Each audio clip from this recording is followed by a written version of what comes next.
看，此处勒痕入木3分，寻常的网承受不了这样的重量，况且还能保持这样的韧性。据你这么说，也不是没有这个可能。须得先弄到西域天蚕丝，然后再织成网才可。而且想要制造成这么锋利的痕迹，外面还包裹上禅心经粉末。天蚕丝，禅心经。你想到什么了？这主是个有钱人。哎，文觉，你们城主府每年产出的禅心金会流往何处啊？你们刚来西川的人都知道，禅心金这东西价格不菲，可见每年有多少人冒着掉脑袋的风险，也要拿到禅心金离开西川。如果现在你问我谁会有，那我只能说每个人都有可能。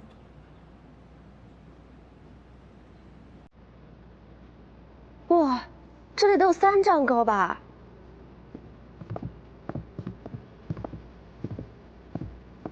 宋靖野的下坠高度不过3丈，就算是禅心金裹上天蚕丝，以它下坠的高度来说，也不应该被切得如此整齐。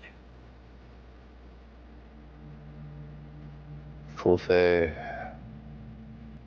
他自身有千金之重，那就是凶手将它击落下去的速度跟力道是一致的。哎，顾天儿。如果是你的话，你能做到吗？你傻吧？我要是有这个功力，一掌拍死宋介不就得了？何必费这么多事？那就是我还漏了什么，再找找吧。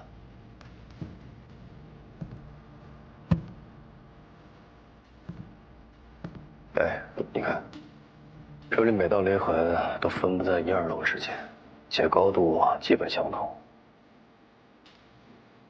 但是唯独这道裂痕不太一样，倒像是被拖拽之后所留下的痕迹。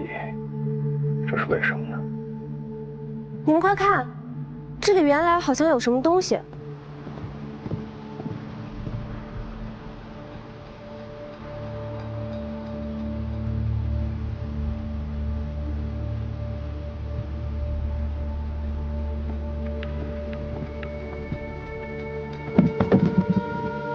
你小心点。这栏杆被人动过手脚，那能说明什么？这就说明，以宋靖宇的体重，就算是在这个高度往下坠落，也不应该被切得如此整齐。这就相当于有一个力达千钧的高手。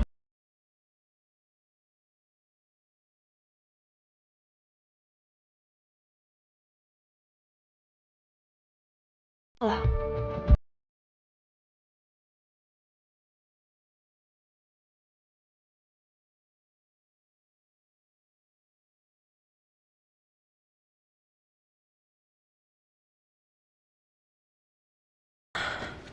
你们看，这2个石狮子放在这儿本来就很奇怪，关键是这个底座的大小跟上面那个四方的痕迹一模一样，所以说，他应该之前是在楼上的。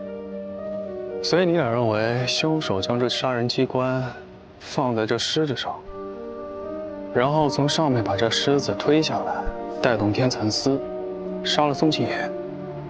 没错。大小姐。这狮子少说也有800斤，咱3加一起都费劲。把它推倒。哦，你也太看得起我了。从这旁边挖一个洞，折到下面，稍加用力即可推倒。木字曾言：横加重于一旁，必垂。权重不相若也，相横，则本短标长；两家焉重相若，则标必下，标得全也。就听懂前半句，听懂前半句就够了。过来把它推倒。到了卖力气的时候就想到我，难不成指着你动脑子啊？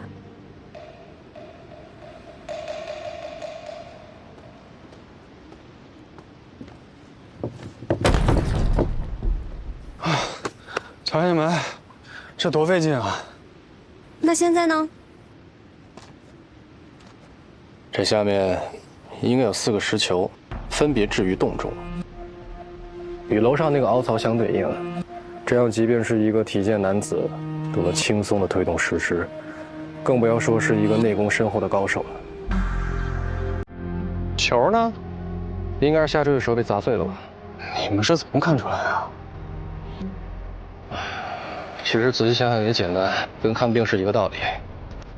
看病最重要的是望闻问切。从我们一进林寨开始，便发现2个石狮子的摆放位置不同，我便知晓其中必有古怪，这是望。随后我们进入屋内，衡量上淡淡的血腥味，便能推断，宋静也一定是死在其不远处，甚至是在空中被分尸的，这是闻。随后我们破解了鬼画金猴贺寿图的秘密，自然就不会再被这林宅的幻象所迷惑，这是问。但是最重要的是切。你还能给这宅子号脉？如果这宅子是人的话，恐怕早已经痛苦哀嚎了。再进去吧。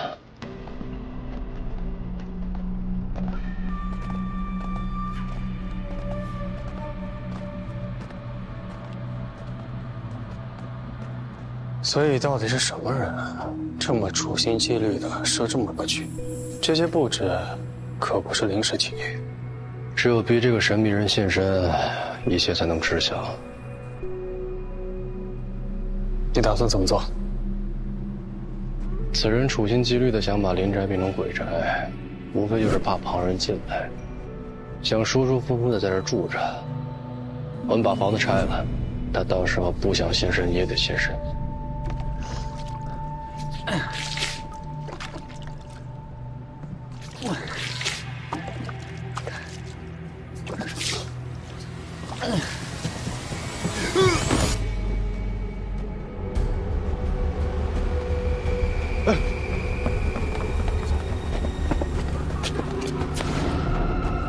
刚才是有什么东西飞过去了？是人，追！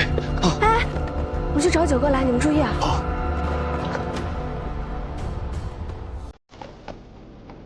在那儿呢。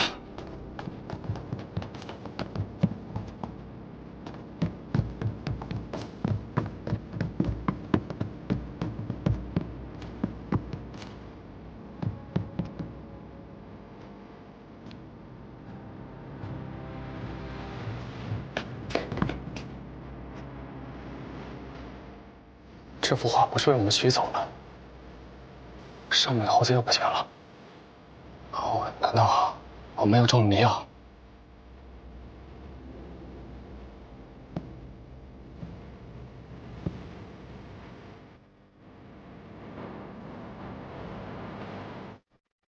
好大的煤油啊！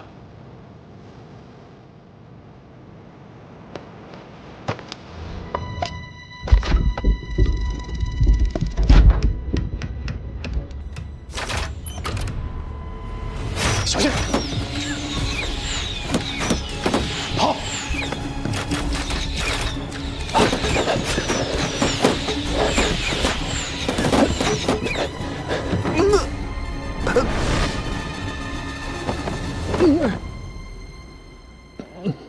那这幕后之人就要现身了。哎，快！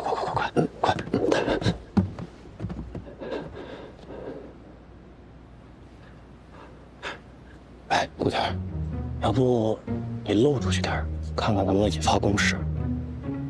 好。你怎么不去？我懂医术，你受伤了，我能帮你包扎止血；我受伤了，你只能看着我死。也对。小心点啊。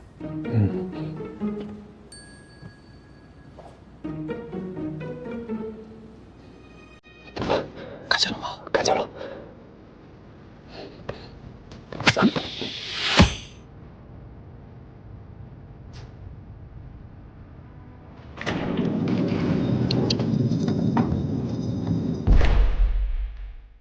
哎，走。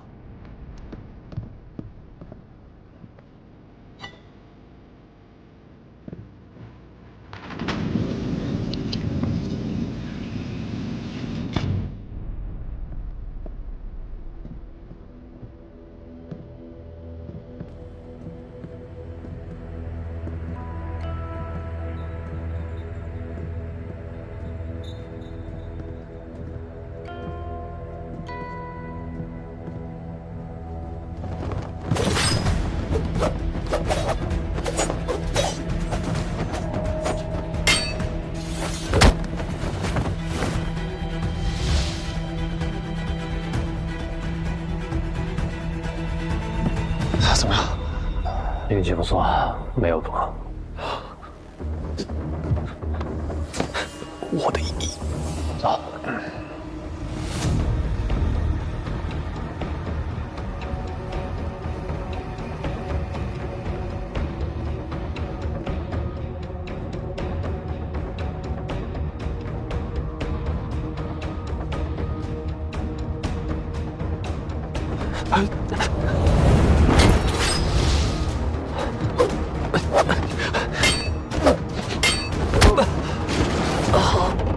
顾天，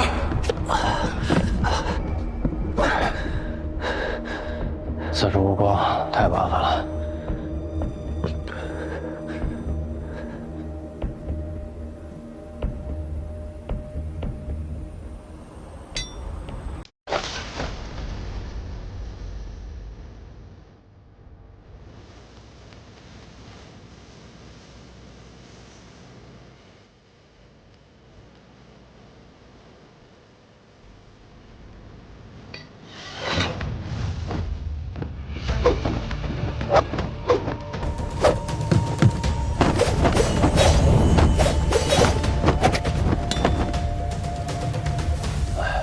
这样下去也不是办法。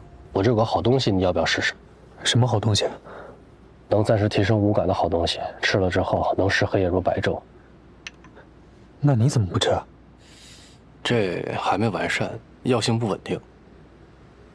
怎么不稳定？回头你就知道了。怎么样？什么感觉？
我倒要看看你到底是谁。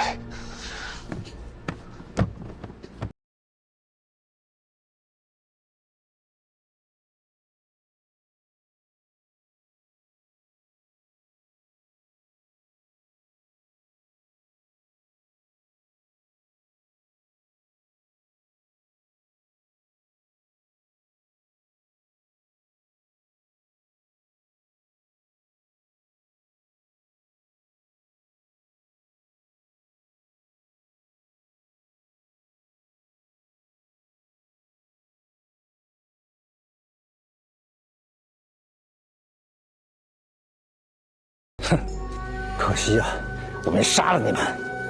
我离开破壁这么多年，东躲西藏，可是你们还是不放过我。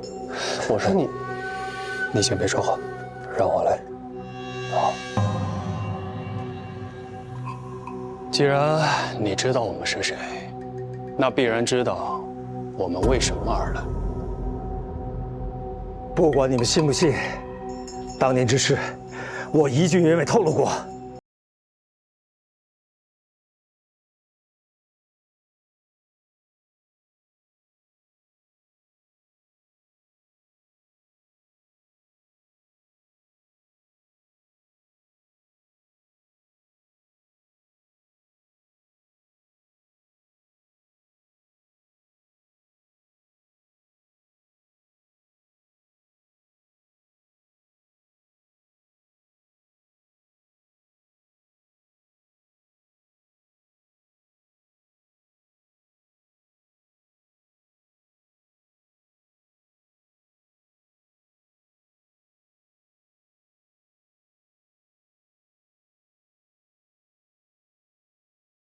我拿回这。去吧，谈谈狗方。去。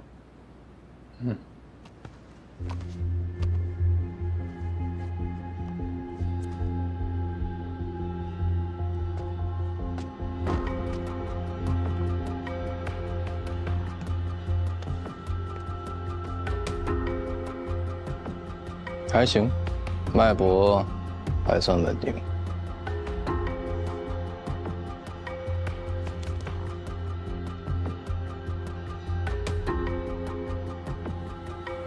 说吧，先说说破壁到底是什么？你们不知道破壁？别废话，自然看你是不是老实。问什么答什么。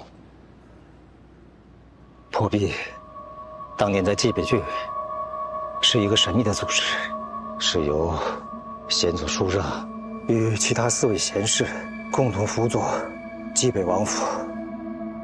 不错，说说当年的事吧。当年我在破壁，只是一个小喽啰，很多事由我也不清楚，只是知道当年蓟北王府发生了一场叛乱。不过很快，救回蓟北王，在贤主的帮助下，平息了这场动乱。不过从此以后，年少的王上就性情大变，整天的浑浑噩噩的，就连曹刚也要贤主带回大理。你当年为什么要叛逃？当年，组织里的人，凡是参与这件事情的，大多数都被杀。我怕自己被灭口，就想办法逃离破壁，平一张画，假死逃生。宋靖野死，跟你是不是也有关？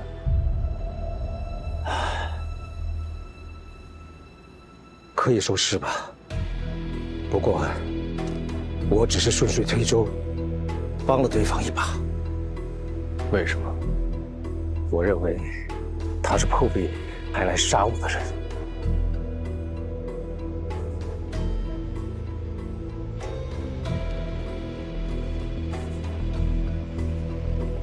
云醒玉，怎么在你这儿？这是我在宋靖野出事的地方找到的。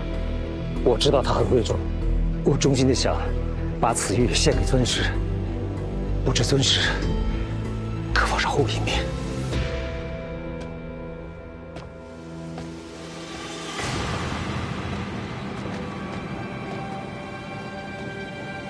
你是什么人？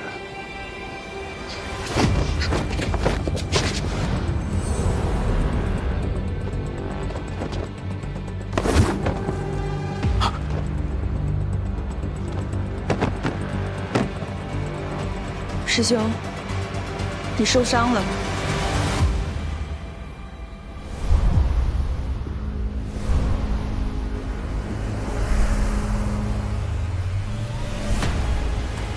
既然鱼已经上钩了，是时候收竿了。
姑娘，大半夜里，你怎么一个人在这里？很危险的。啊，冒昧了，在下宁采臣，请问姑娘芳名？公子难道不知道这厮闹鬼吗？平生不做亏心事，半夜敲门心不惊。我叫聂小倩。姑娘，聂姑娘，小倩。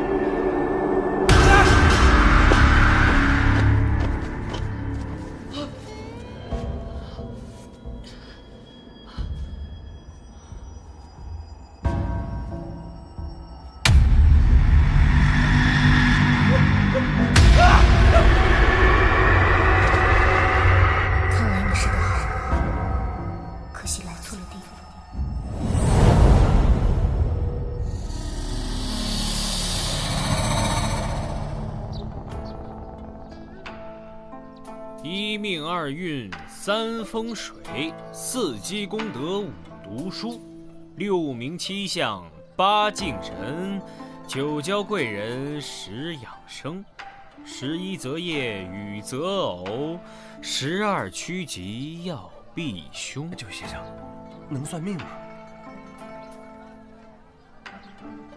你呀，不能再找人算命了。啊？你看，人生下来呢，有个命，命是定下来的，是前世的善恶决定的，和这一世的善恶无关，改不了的，算出来也没用。这一世的善恶改变了的是运，但运不是那么好改的。这样吧，你给我200，我保证你逢凶化吉，从此无忧。不是，200文就能改运，有那么神吗？那当然啦，去年小女子幸得这位先生相助，嫁得如意郎君，如今是特地来谢谢这位道长的。哎呦，这位道长啊，厉害得不得了。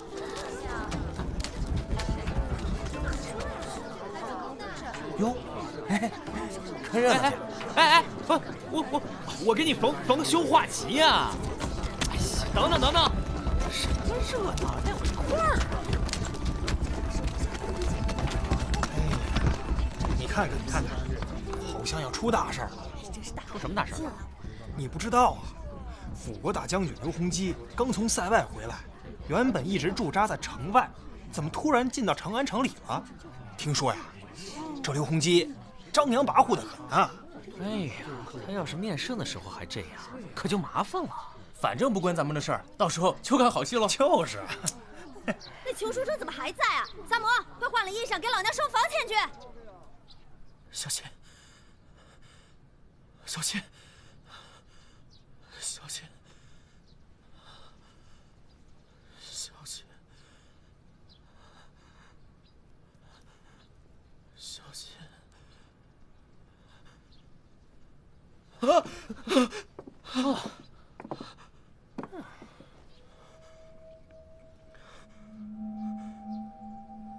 生宁采臣，你们是？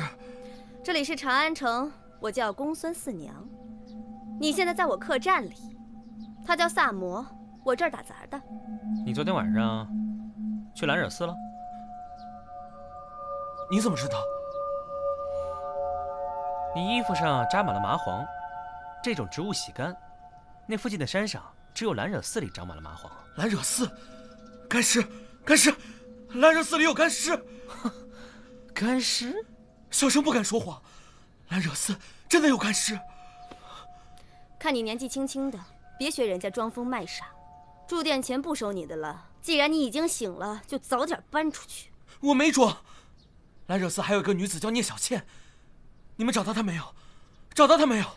你大晚上的在兰惹寺碰到个女的，不是人吧？是女鬼吧？我听说呀，兰惹寺的女鬼专门吸人血，把人活活吸成干尸。伙计说你在这里，有急事，扫盲跟我走。什么事儿啊？北村村口死了人，赶紧跟我们去看看。又是北村。嗯，那，这个家伙也是今天早上北村村口来的。他是谁？啊，他叫宁采臣。这书生昨晚去兰惹寺了，早上昏倒在北村村口。一个马队路过，把他捡回了长安，丢在我店门口。就是那个闹鬼的兰惹寺。啊，对，干尸，兰惹寺有干尸，真的有干尸。干尸！哎呀，嚷一早上了，非说是兰惹寺有干尸，干尸把你搁在村口，等着路人来救啊。干脆你们把他带走，让他帮你们找干尸。这是办案，又不是郊游。反正我不管，要我去的话，我必须把这书生带着一起去，否则我就不去了。哎，你萨摩，你说你……好吧，好吧，都去，快一点，紫苏双叶都在村口等着呢。别怕，他们比僵尸厉害。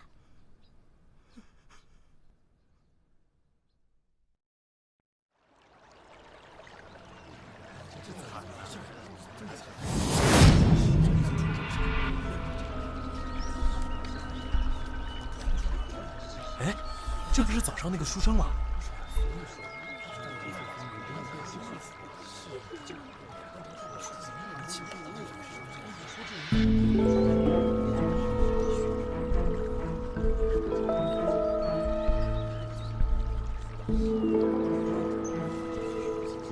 这谁啊？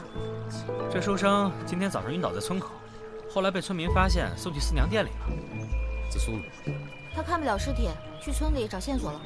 这事儿这么快就惊动了上官家，恐怕死者身份不一般呢。他是当朝的刑部侍郎江震。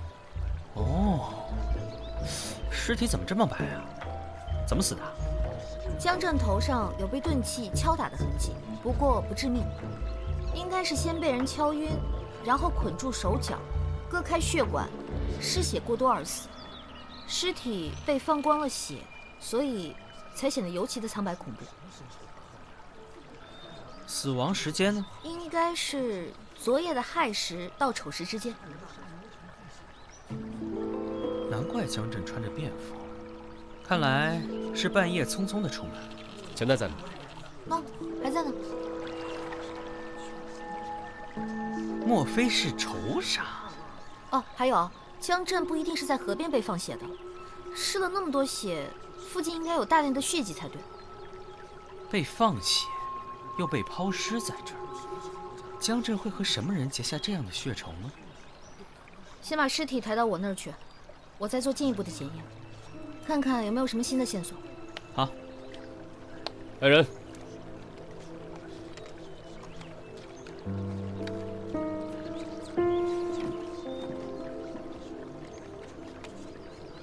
等等，怎么了？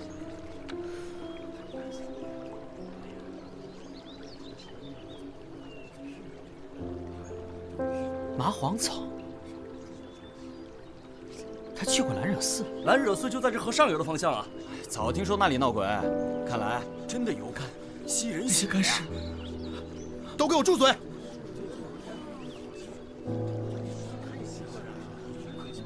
看来确实得去一趟兰惹寺。好啊，那么我们就一起去兰惹寺一趟。走吧，书生，带我们去找干尸啦！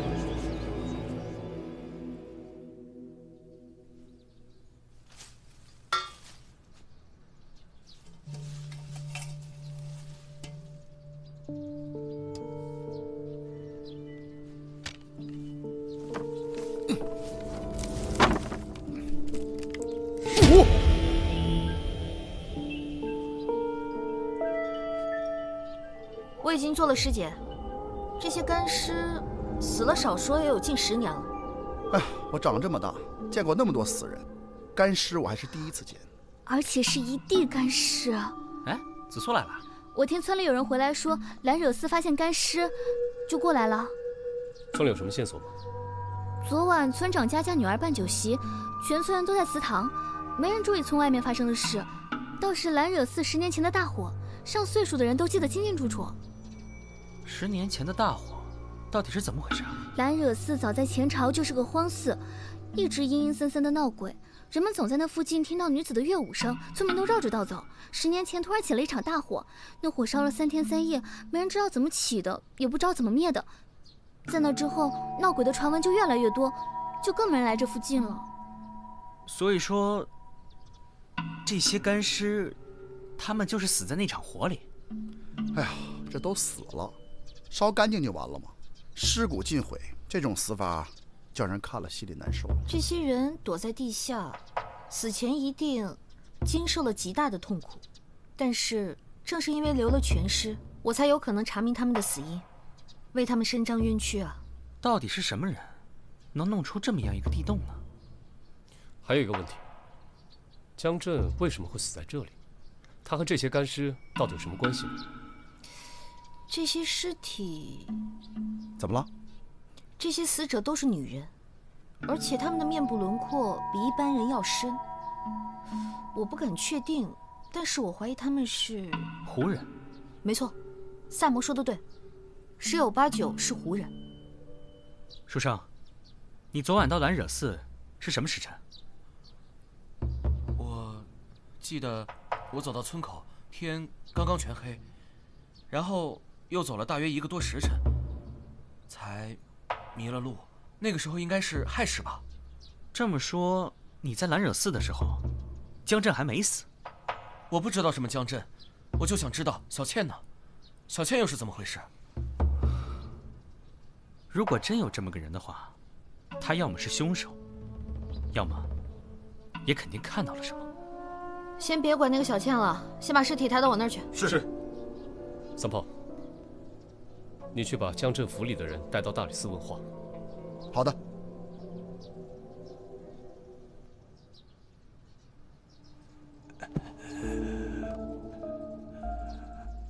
老夫是江侍郎府上的老仆。你最后见到江侍郎是什么时辰？我最后一次见到主人是戌时，主人说要睡了，他把所有的下人都支开了，没有人知道他是什么时候出的门。你又知道些什么？小的昨天晚上亥时去上茅房，看见主人站在房门外读一张纸条。等我从茅房回来的时候，又看到主人从房里出来，神色担忧，放了支信鸽。小的不知道跟案子有何关系，所以也不知道该说不该说。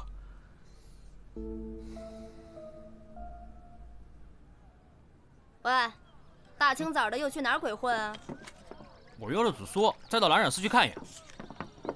早点回来呀！知道了。你知道兰惹寺是怎么回事吗？啊，干尸复仇啊！干尸啊，一到半夜就化身成一个美丽的女人的样子，先把人引到兰惹寺里，然后再杀了他们。杀了之后，再喝他们的血呀！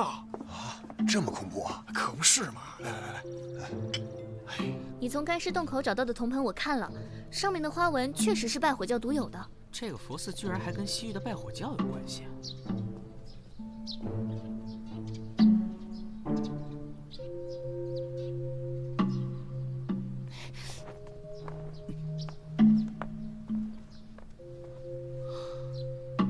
嚯，居然派了这么多人把守兰惹寺，也太夸张了吧？怎么了？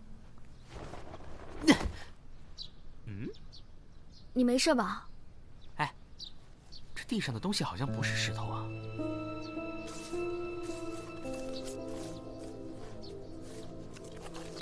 铜镜。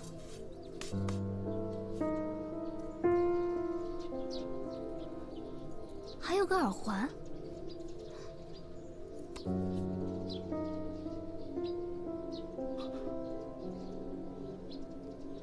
怎么觉得好像有人跟着我们？有吗？走吧。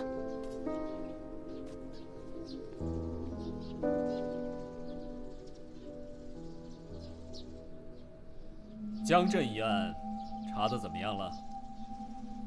回陛下，臣正在尽力破案。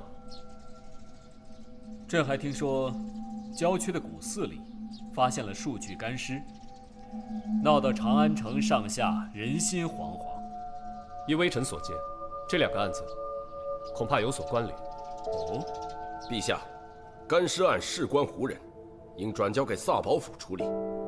莫非康公是觉得李某查案不力，才要把案子揽入自己手中？李少卿，辅国大将军刘洪基上殿。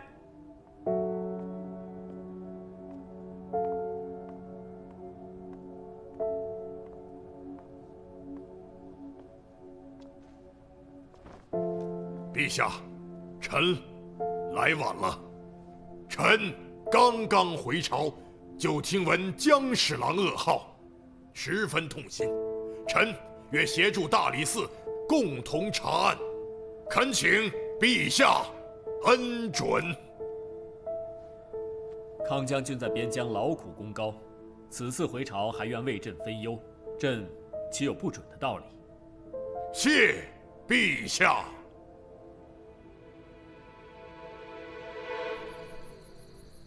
岂有此理！刘洪基还没通过陛下的同意，就直接把自己的人驻扎在兰惹寺了，而且还态度蛮横。今天上朝的时候，那个萨保康广达也很奇怪，急着要把干尸案往自己手上揽。这刘洪基和江震是同一个地方来的？这中间到底有什么关系？哎，大家都饿了吧？晚饭马上就好啦。这城里的传闻可是越来越离谱，有说女鬼吸血的，有说干尸复仇。哎，你们什么时候能破案啊？这会不会是拜火教的什么古怪习俗？我在这间客栈这么久，可是见过不少拜火教的，没听说过有把人烤成干尸的。没错，我也觉得和宗教祭祀没有关系。今天我和紫苏在兰惹寺寺边上，又挖出了一面铜镜和耳环，线索越来越乱。看来，这个寺的过去才是关键所在。但是现在兰惹寺被刘洪基的人把守着，也没有办法靠近啊。人是铁，饭是钢，发愁有什么用啊？吃饱了才有力气破案呢。哎，怎么还没好啊？不三不四怎么那么慢？哎，书生，你什么时候醒的？昨夜回来就睡到了现在，刚起。你等会儿。昨天一天也没见到你说的小倩，你不是在编瞎话吧？恐怕真的是我的幻觉吧。哎，外头宵禁了。我门口透口气。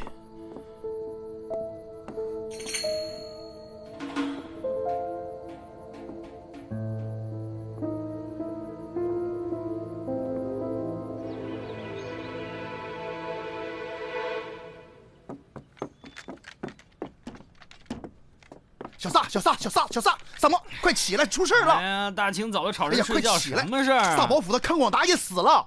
什么？你叫上书生，咱们一起去看看。好，你赶紧的啊！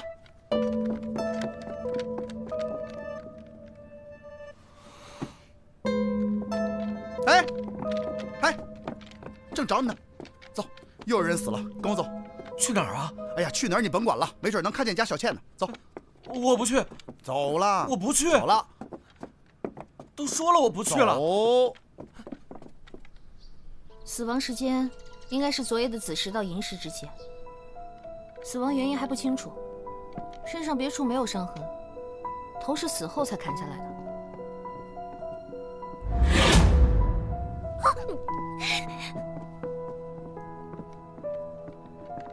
什么情况？尸体下面有麻黄，又是兰惹寺啊！哎，他怎么也来了？还不是萨摩非让我把他拽来。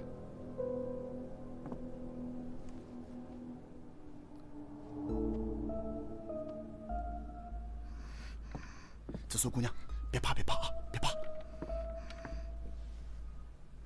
这是什么？不清楚，好像是被什么虫子咬过。奇怪，今天不上朝，他为什么穿着朝服？我一会儿过去看看。什么事？说。回禀官人，主人干嘛吞吞吐吐的？说。既然主人已经过世了，老奴也管不了那么多了。主人生前有个库房，专门存放别人送来的礼。刚才丫鬟过来说，见库房门虚掩着，不知道是不是出了什么事儿啊？那带我们去看看吧。好，走。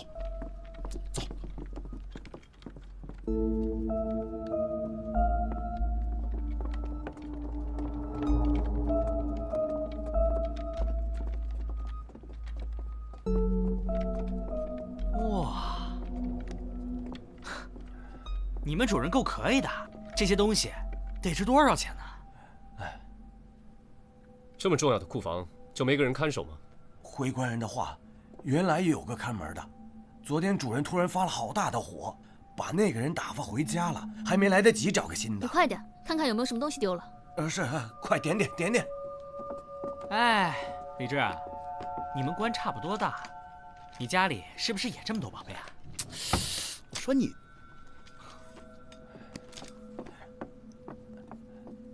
少了什么东西？回官人，珠宝摆件都没有少，唯独少了3幅陆探微的画。主人最宝贝这画，也不挂出来，特意放在柜子的第2层，一来不落灰，二来万一进了贼，也不引人注意。陆探微的画穷理尽兴，视觉严像，包前韵后，古今独立，非复激扬所能称赞。想不到康广达康公身为武将，能有这么高的眼力。这锁是用钥匙开的，这府里有多少人有这房间的钥匙啊？回姑娘的话，这库房的钥匙，只有主人和我2个人有。就你们俩有？哎呀，老奴对主人忠心耿耿，别无二心呐。况且老奴手无缚鸡之力，怎么可能杀死一个壮年男子，还把头砍断呢？那就是那个看门的，他对主人怀恨在心，先抢了钥匙，再杀了康广达，然后把现场伪造的像蓝惹寺案件一样。那看门的人不可能知道麻黄的事。有道理。对，绝对不可能是看门的。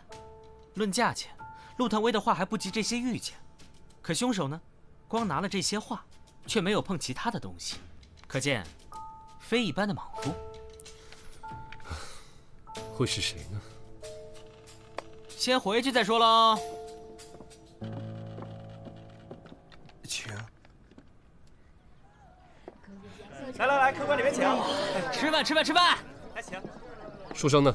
被萨摩硬拉去看了个无头尸体，回来就发了烧，房里躺着呢。江震死在蓝惹寺，什么人能半夜把他从府里叫到蓝惹寺去？不明白。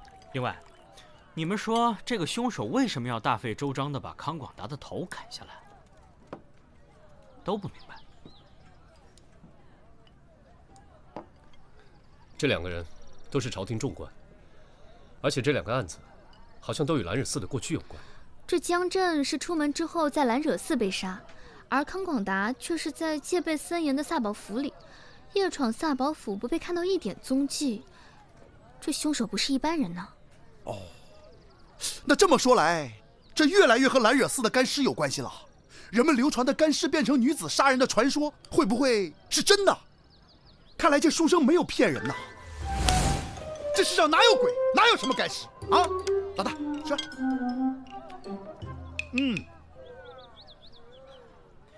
还有个地方很奇怪，如果是仇杀，那么杀康广达的人，为什么要拿走那些画呢？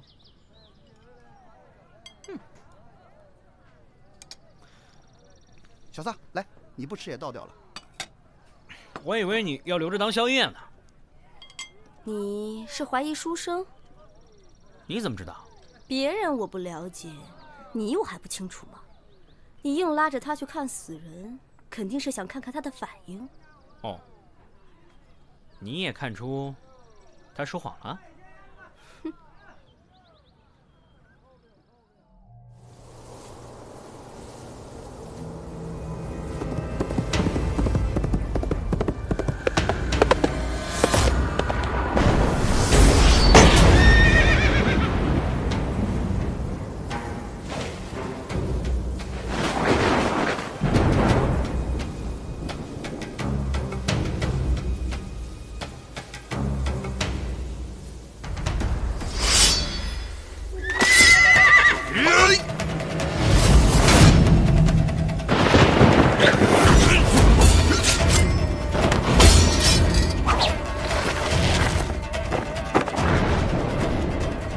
是你。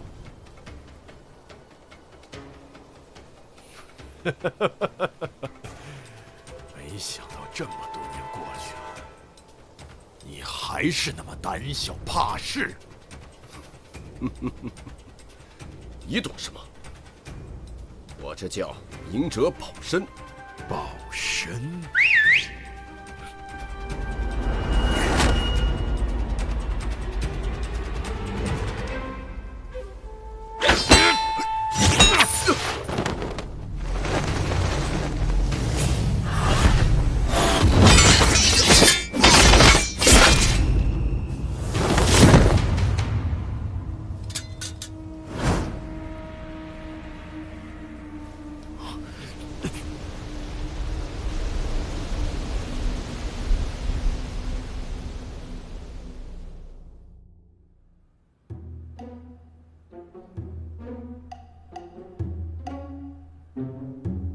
萨摩多罗，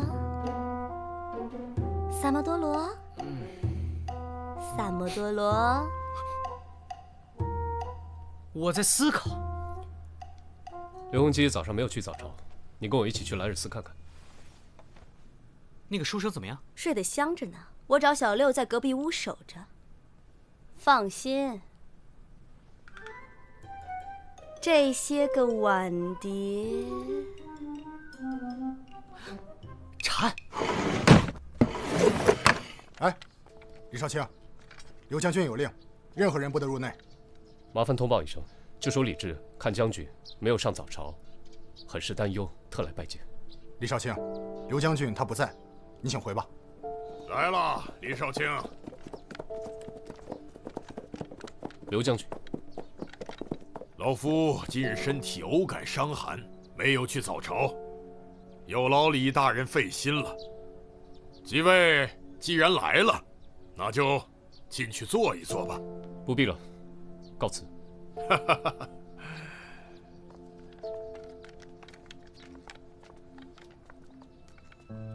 简直太目中无人了吧！啊，见到我老大连马都不下。不是他不愿意下，恐怕是他站不了。为什么？他腿上渗出血了。你也注意到了？看来刘将军刚和什么人打了一场，肯定不是塞外的旧伤。看你拿了一路了，怎么了？啊，我那天去过江府下人房以后，好像被什么虫给咬了。给我看看。啊，看，特别痒。去找双叶。怎么了？如果我没猜错的话，无头尸体根本不是康广达。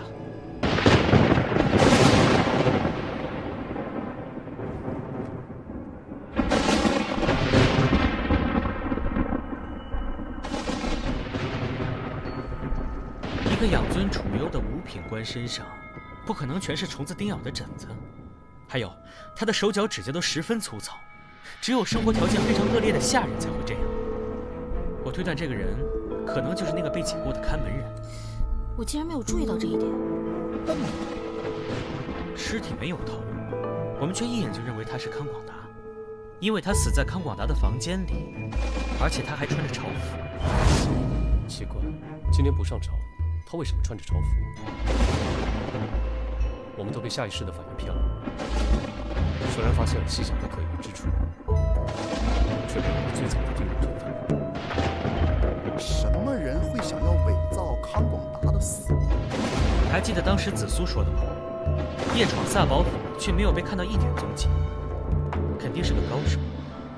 要是他，根本不必潜入萨宝府杀人呢。还有，这个人精准地拿走了陆探微的画，是他自己。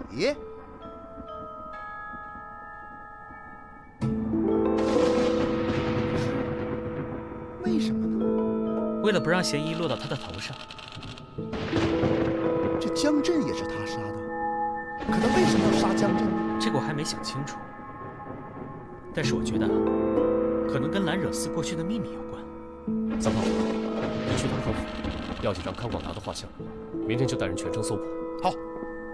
哎，案子终于破了，我们去四娘店里吃饭去。好主意。哎呦，这雨啊，一阵有一阵没的。哎，幸好这画像没湿啊。哎，怎么回事啊？案子都快破了，还吃不下去啊？我觉得还是有很多地方想不明白。等雨停了，叫三炮把康广达给抓了，一切不就明白了吗？那书生呢？在楼上呢。我去看看他。来吃饭。书生，我们一起在下面吃庆功饭，你要不要一块来高兴高兴？什么？凶手抓住了？还没有，不过我们已经知道是谁了，明天就要开始全城搜查，你来不来？书生，下次一块吃饭吧。不了，我想把这本书给读完，你们吃哈。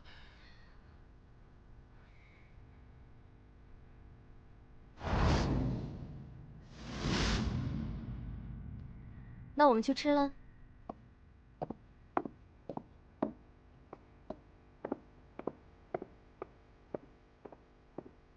就你呀，信不信？分分钟给你拿下。等我。少卿，少卿，又有人被放血死在北宋河边了。什么？他，就是他。啊！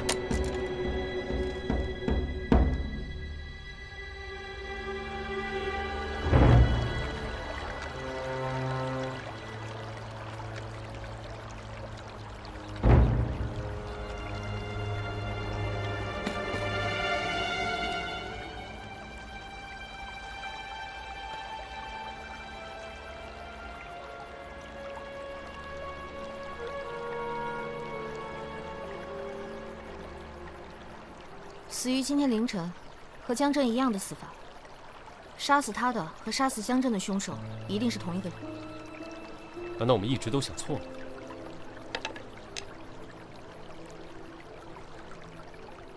也许康广达根本不是为了逃避嫌疑才伪造死亡，而是为了让想要杀他的人认为他已经被干尸案的凶手杀了。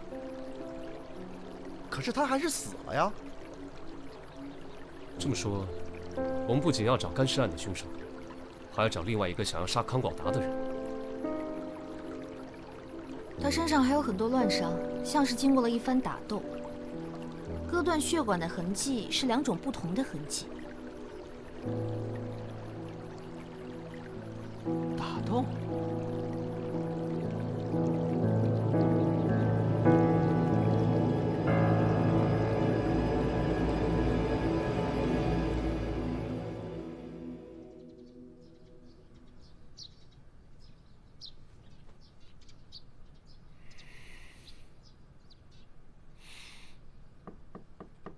谁呀？我，给你送早饭。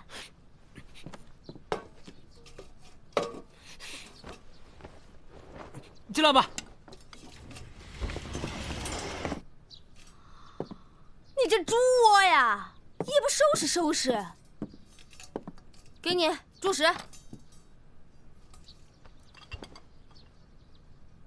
这什么？我已经吃过了。一晚上没睡呀？弄什么东西呢？照妖镜啊。这些都是兰惹寺附近发现的，胡人用的铜盆、铜镜，还有一个胡人用的耳环。哎，这哪是什么胡人的耳环呀？这就是个汉人家孩子都有的长命镯呀。长命镯？对，就是婴儿出生保佑长命的小镯子。干嘛？我去找子苏问点事。你赶紧回来给我把这儿收拾了啊！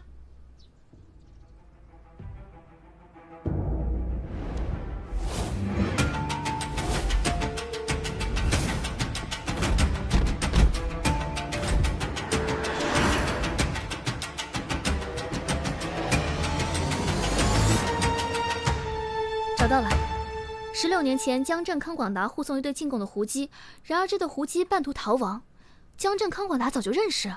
而江震和刘洪基也是来自同一个地方。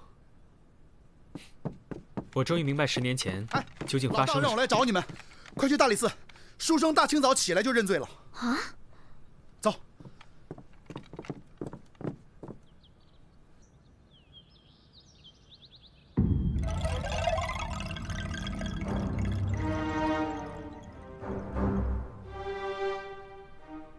宁采臣，你可知罪？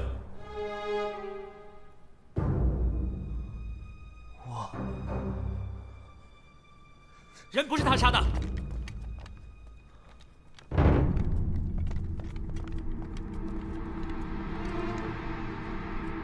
人不是他杀的，此案另有隐情。都是我杀的，江震和康广达都是我杀的，丢罪吧！那你说说看，你为什么要杀他？回答我，你杀他们的理由是什么？我没必要告诉你，是根本没有理由吧？你一个外地来的书生，刚到长安，能与他们有什么恩怨？你看看你自己，弱智纤纤，你有什么能力杀死2个武将？纵有可疑之处，但完全不足以让人相信你是凶手。你在替谁认罪？屁屁，屁屁，谁？昨天夜里，我和四娘叫书生下楼吃饭，看到书生胸前有一滩水渍，可是书生的鞋却是干净的，这说明有个人偷偷进过他的房间。原来我总以为凶手是个男人，直到闻见你房中淡淡的脂粉香，我才意识到凶手是个女人。你胸前的水渍应该是她的泪痕，这让我想到了这个从未露面的神秘人，就是你心心念念的小倩。你在兰惹寺对小倩一见钟情，之后得知她的身世，心生同情，才想替她顶罪吧？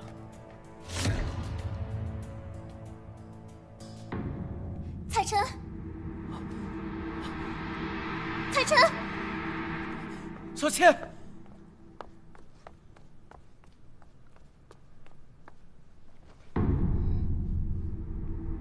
血海深仇，不可不报。所有的事情都是我一人所为，与宁采臣无关。姑娘，你到底有什么仇怨，要残忍地杀害这么多人？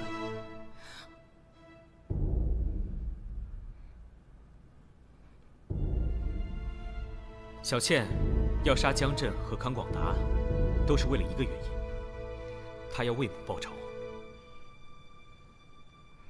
16年前，曾有一对进贡的胡姬莫名失踪，而当时负责护送的正是江震和康广达。不难想象，他们为了一己私欲，把胡姬私藏了起来。但不知何时，胡姬搬到了兰惹寺里。我和紫苏在兰惹寺附近挖出了一些胡人的东西。一开始我以为那些只是些胡姬的配饰，直到四娘提醒我，那里面有一只长命镯。我这才想到，在大火中死去的胡姬们，可能有后代复仇，对吧？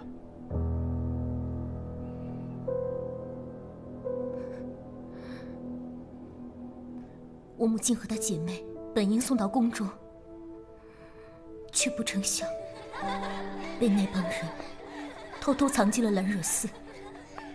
从此，兰惹寺变成了这些高官淫乐的地方。直到某天，我娘怀了我，在姐妹们的帮助下，偷偷生下来，养在地洞中。我5岁那年，在后山摘果子时，寺里起了大火，所有人被活活烧死。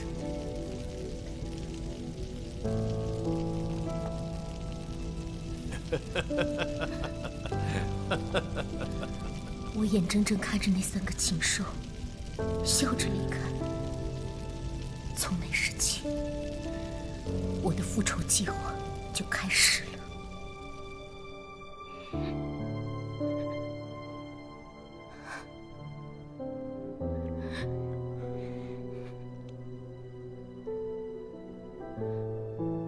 好了，这一切既然都是聂小倩所为，那么你们放了小倩吧，她只是给她的母亲报仇啊！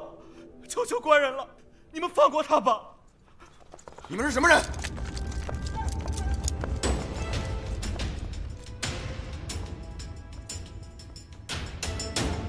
来人，把这2个人都绑起来！没有我的命令，谁敢在大理寺放肆？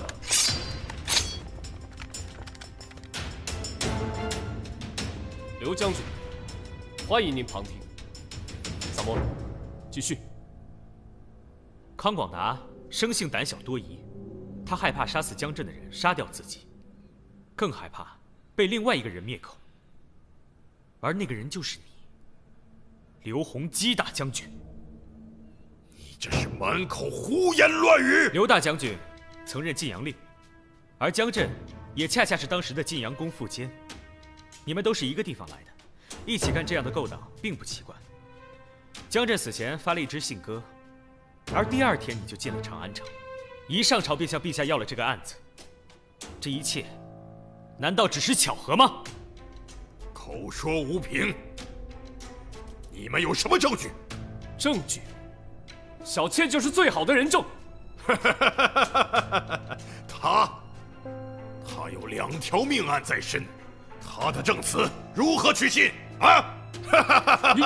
给我拿下！要想抓我，所有的事都是我做的。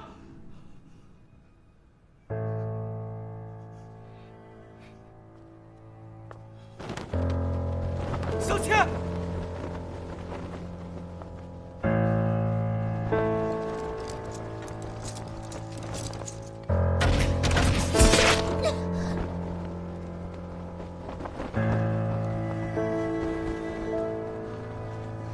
小妾。